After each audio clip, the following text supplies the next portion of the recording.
伫放暑假前，议员出席会特别办理暖心餐食欢乐共餐活动，邀请志开、立新两间高小的弱势学童来到五仙级火锅店用餐，就此鼓励这小朋友爱持续向上，努力学习。举办这个暖心开歌欢乐共餐这个活动的起因，是因为我觉得我们很多低收入的小朋友，他们可能是因为经济的关系，也因为家长可能时间上也有困难，所以我们在发起这个暖心开锅欢乐共餐的这个活动。那今天是第一场我很谢谢我们玄德店我们的陈董事长陈主委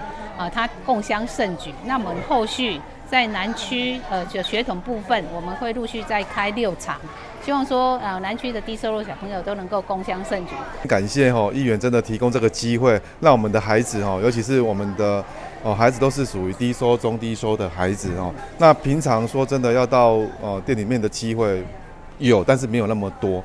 但所以这个暖心开锅真的是带给呢，我觉得给孩子们他们很大的一个期待感。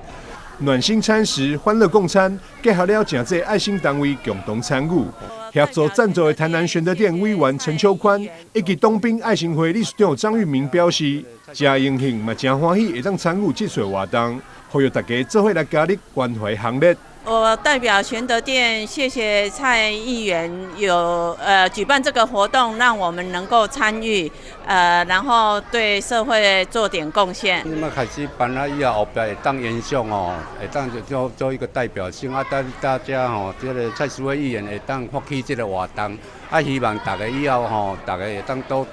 医生共同来参加，共同鼓励啦除了议员以及爱心单位的赞助，有仙集也送予每一位小朋友一个佚佗物仔，每一道更加码送一盘肉以及海鲜拼盘，就是希望每一位可爱又搁乖巧囡仔有一个欢喜难忘用餐体验。记者张世伟采访报道。